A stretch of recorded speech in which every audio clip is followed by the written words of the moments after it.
Hey everyone, it's Mecha. This video is here for one main reason, and that's to say happy birthday to Halos. Halos is one of the people who mod my Discord server, and as a birthday surprise and a bit of a thank you, I'm making a quick video about something they like. And when I make quick videos, they usually end up a little bit longer, but you know, whatever. So I asked my mods and a couple of my contributors a couple of questions without really telling them what it's for, and that's how I found out Halos really likes Charlotte.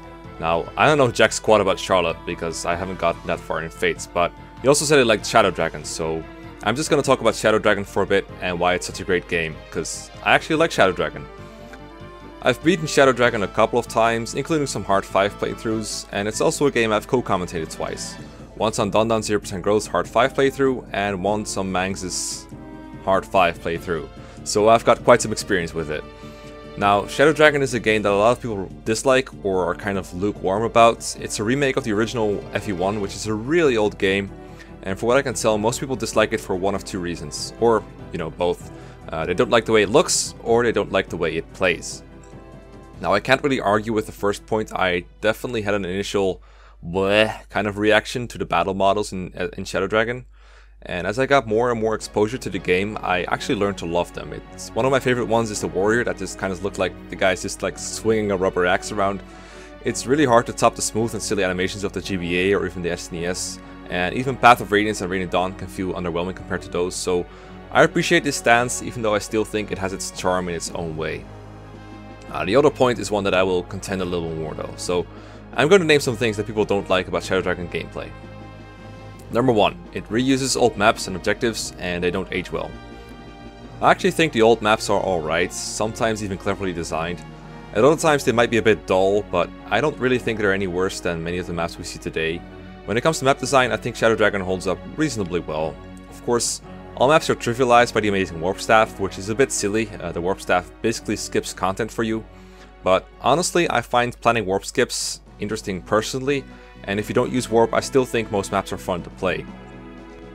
The absolute height of my enjoyment of Shadow Dragon's map design was actually co-commentating Mangs when he was playing the final chapter on Hard 5. He had discarded all of his warp staffs, so it was really brutal, really long, and it was streamed live, so it was just really fun. It was still doable though, and every attempt got a little bit further than last. We kept figuring out more stuff, because I had never played the final chapter properly on Hard 5 before. It was so much fun, it was great, it was intense. Now, it's true that all of the old maps retain their old objectives, which means all of them except the final map are Seas, but I think Seas is the best objective anyway, and I've never agreed with the idea that objective variety alone makes for better map design. FE6 is a clone of FE1 in this regard, and I think it has far better map design than FE7, which has a lot of defend and route maps sprinkled in, and many of them are worse than all the Seas maps. That doesn't mean that all the Seas maps are automatically good or anything, but my point is that all maps are Seas. I don't think it's really a valid criticism. Of course, how much you enjoy it kind of depends on how you play the game, and from what I can tell, most people play Seas maps as if they're route maps, and the map doesn't end when you kill the last guy, so you can still go around collecting treasure if you need to. But if you try to challenge yourself, for example through playing a low turn count playthrough, I think a lot of the time you'll gain a new appreciation for seasing, but that's up to you. Now number 2, the Gaiden maps. Gaiden maps were not in the original, but they were in games that came before Shadow Dragon. But the Shadow Dragon Gaidens are just so different from what people were used to that it turned out to be a major reason not to like Shadow Dragon, and I get that. So the idea of Gaiden chapters in games before FE11 was that they rewarded players for completing certain somewhat secretive side objectives. For example, in FE6 the Gaiden chapters form the path to the best ending. But they're also in FE5 and FE7 where they just reward you with extra content, experience, treasure, and or characters. And you could argue FE8 has one, but like fuck chapter 5X, that's not really a Gaiden chapter, or it shouldn't have been.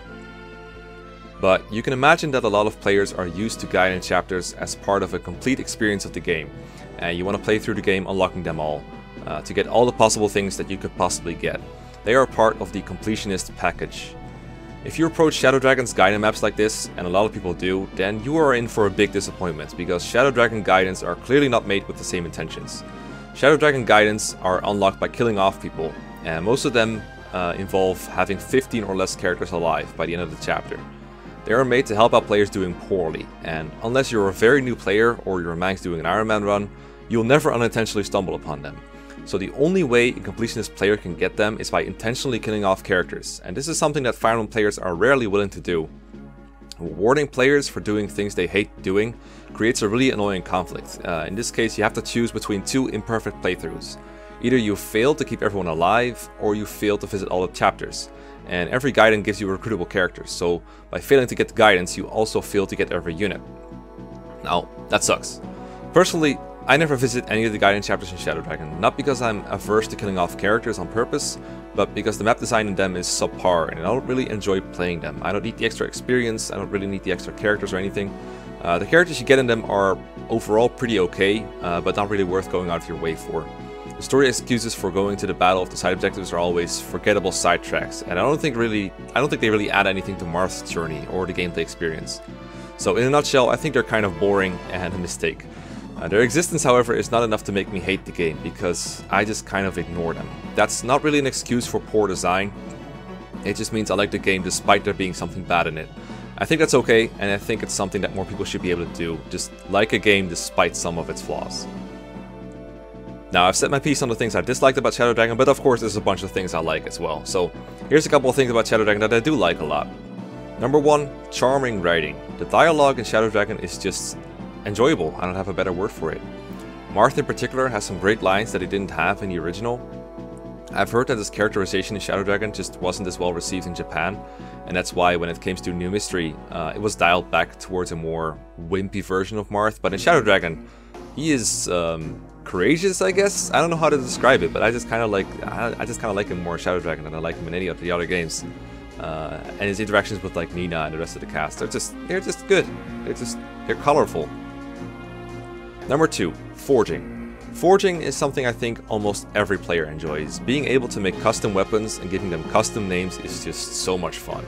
Shadow Dragon gives the player much more freedom with forging compared to the previous 2 games, where forging was introduced. So you can forge just about any weapon, even effective ones. Is forging effective weapons stupidly broken and doesn't trivialize certain enemy types? Hell yeah.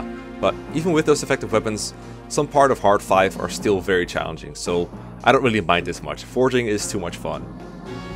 Number 3, quality of life stuff. Shadow Dragon is a game that plays very smoothly. The menus are so fast and responsive. You can skip or speed up just about anything in battle, even long enemy phases. Doing preparations is very quick. It's hard to explain this one properly, but I think you'll notice when you play that doing just about anything you want in Shadow Dragon is a lot faster than in the older games. It's kind of like all the cool benefits from FE9, FE10 and 3DS FEs just join up and then are merged with the simplicity of the GBA Fire Emblems, and it just makes a very cool complete package. Things like seeing enemy ranges individual or all of them, being able to merge weapons in the convoy, having basically 6 difficulty settings, things like having an armory in battle preparations, enemies that don't move are actually getting marked as not moving. It's a lot of tiny little things, but you notice them when you play, and it's really nice. Overall, I just think Shadow Dragon is a really fun Fire Emblem game to play. It's definitely not flawless, but I don't think any Fire Emblem game is flawless, so that's not much of an excuse to dislike it. Despite the fact that it's a remake, it's still not afraid to experiment, and as a result I think it's by far the best way to experience Marth's first journey, as well as a game that stands pretty well on its own. There's not many people like Halos who have this game as their favorite, but that doesn't mean you won't enjoy it if you haven't tried it out yet, which you should, by the way, and if you prefer to watch a Let's Play of it, you should check out Manx' Let's Play of Shadow Dragon for the meme experience, or you should check out DonDon's 0% Growth playthrough for some pro strats. Well, that's pretty much all I have to say. Thanks for listening and have a good day, especially to Halos, and I'll see you guys around.